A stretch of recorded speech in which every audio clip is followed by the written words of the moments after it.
Hello everybody, this is Marshall and thank you for watching. For those who are new, welcome to The Process Life.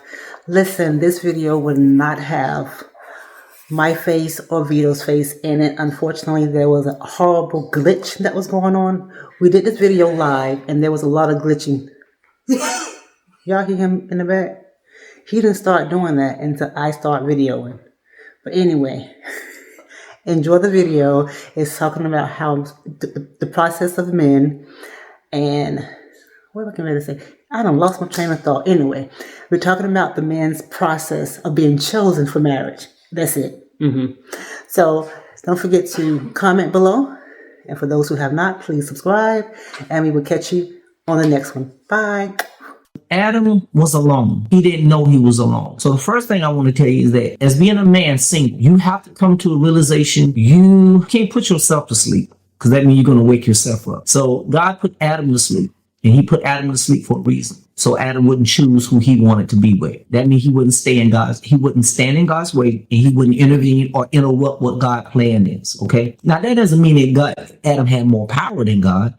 It's just, sometimes, as us being human beings, we have a tendency of making decisions based on what we feel in our hearts. And remember that a heart can be very deceitful. It could really, if you continually go off of your heart sometimes your heart can even deceive you if you're not careful. But also remember this, is that Adam was laid down to sleep by God. That means God was the one that chose him for marriage. That means that God saw that Adam was alone. That means that Adam had some things going on that God saw that he was going to need a helpmeet. A lot of times as men, we seek to have a wife. We seek to want to be in companionship with a woman based on what we believe that we should have at the moment. And a lot of times, a lot of men do not go through their process of first being broken. First of all, let me just say this. A lot of times a man don't go through the process of being chosen by God. Okay. A lot of men will not be chosen by God. And then some men will be chosen by God. And even your discernment sometimes is going to be off. Why? Because when you have a desire to want to have a companionship, as you being a man, this is what a man will go through. The counterfeit definitely will come sometimes before the one. When you make your desires and your requests known, and sometimes you make them so known to where they are able to be recognized even by the enemy, it's going to be easy for the enemy to see you a counterfeit. So what I'm saying is that you can't be in a rush to where you want to be having that wife more than you would want God to prepare you to be the husband. Because see, you got to understand, you may think you're ready, but you may not be ready to be a husband. But to be honest with you, God is the one that puts that in the man. Now, is that man going to have it together? No, he's not. But remember, the foundation of it being started off is being chosen, is God being the one that chooses you for that. So you can't, as a man, you can't be in a rush. You have to come into a realization and understand that, wait a minute, I will want God to be the one to control this connection. Listen, when I started, it was not easy at first because I was just like any other man. Every man has that desire to choose that wife and choose that woman that they believe would be the one for them. So all of us as men, we go through that, So you have to understand, a lot of times what we were not told as men is that you have to come to a breaking point in your life as a man, meaning that you have to come to a realization that you really need God to be the one to do this and not you. And that's where the humility comes in. When you're able to admit, you're able to confess, I don't know what I'm doing. I'm talking about really sincere. I'm talking about if you really want God to do it his way. It does take time, but it does take a process. But it also takes for you to be humble enough to admit that you need his help. This is what I was talking about before. It's one of those things where God says, the way that I purpose a marriage to be connected is, this is God speaking. The way that I purpose a marriage to be connected is that I first must see a need that man is alone. If God doesn't identify that man as being alone, or if God doesn't identify that man is in a need, he is not going to shape and mold. Neither we not choose that man right now. You understand what I'm saying? Now, that doesn't mean that he doesn't have in plans to choose that man. But at that moment, when God moves the way he wants to move, he moves it when he wants to move it, how he wants to move it, which would be a definition of a God who is sovereign means that he does what he wants to do. So a lot of times men don't even really supposed to know that we are ready to be married. We don't even really supposed to know that. Matter of fact, we don't really supposed to know that we are alone. God is the one that sees that. He's the one that sees that man is alone, and it is not good. That's what God was speaking. When he was speaking to the Trinity, he said, it's not good for man to be alone, but let us make him a helpmeet. So God saw that there was a need for Adam. Okay. And God is the one that prepared Adam. God is the one that shaped Adam. God is the one that put Adam asleep. God is the one that said, okay, he has a need. And this is the need that Adam had. So what you have to still remember, and you have to still go back. You have to still go back and walk in humility when it comes to understanding the process or how God connects the husband and the wife. Okay. And that means that you have to be able to be humble enough to say, God, I need your help. God, let me just say this too, before my wife says something. Based on society, we make it difficult based on what we've heard from the world perspective. We make it difficult based on the people who we may be around, the company that we keep. We make it difficult. Why? Because we intake all of this type of information on what to do in order to get connected with someone. But God is so simple, is that a lot of men don't know this. If you come to a revelation and understand that God is the one that chooses that, then what would be the prayer? If God is the one that chooses marriage and God is the one that connects the marriage, then what would really be the prayer? Would the prayer really be, God bless me with a wife? Would the prayer be, God bless me with a husband? Would the prayer be, God, I want to be married? Would the prayer be, God, I really don't want to be alone? Would the prayer be, no. All of that, what I listed, is really fleshly prayer. But the spiritual right prayer that the Holy Spirit will intervene and make intercessions for you when you don't know is the prayer of God, choose me. God, choose me. Now, when you ask God to choose you, do you not know that that's something in God's will? When you say, God, choose me, you actually have tapped into what his will is. That's why the scripture speaks about it. If you ask anything that you ask of him that he hears you, you receive it now. Why? According to his will. Because his will is that he has written down everything he wants you to have. Everything what you got right now, everything what you're doing right now, that was God's will for you to have it. Now, there are some things that God would allow you to have. If he didn't want you to have it, he's trying to show you a lesson that you are not able to handle it. And he wants to show you that through your stubbornness.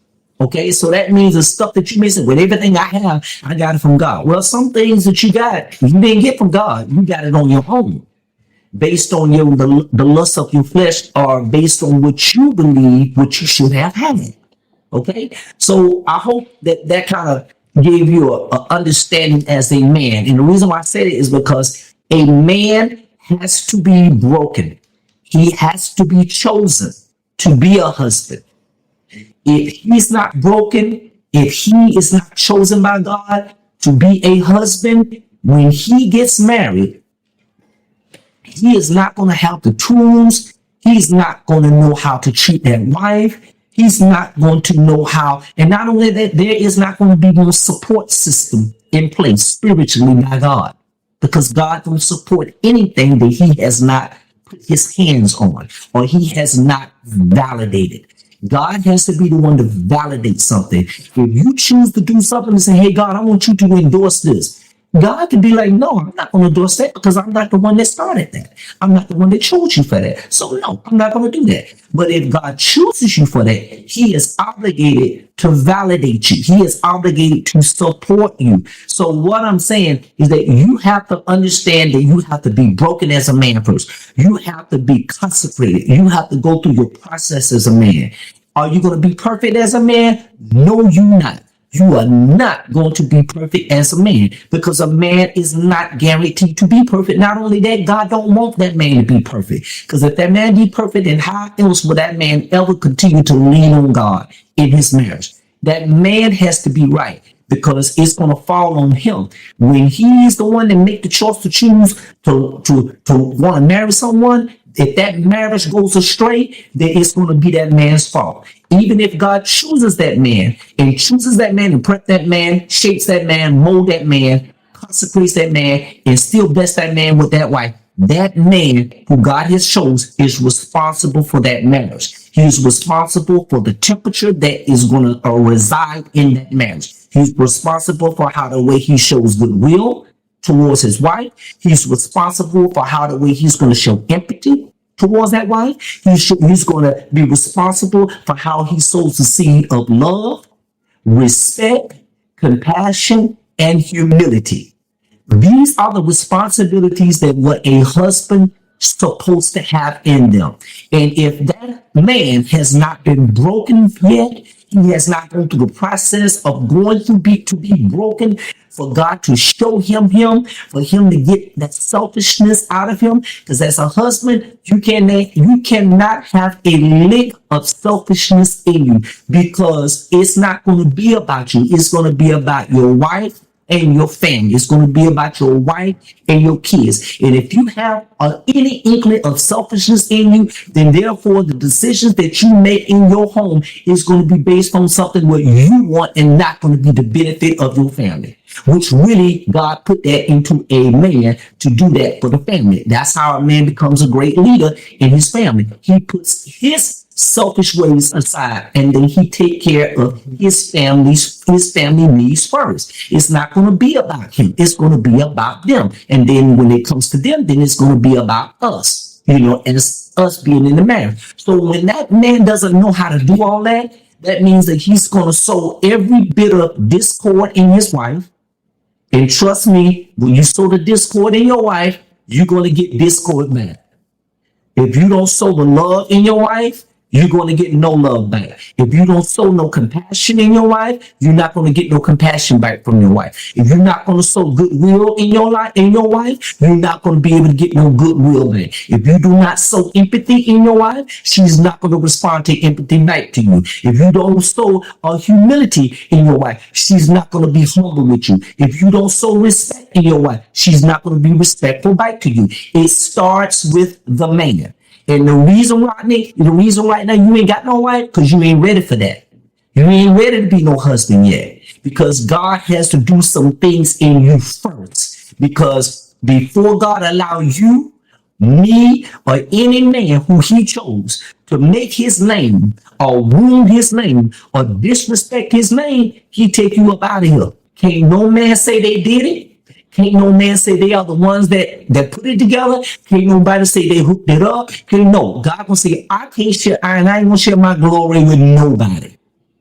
So God will not allow any man to disrespect his name and say that he put them together and that man is not treating his family right.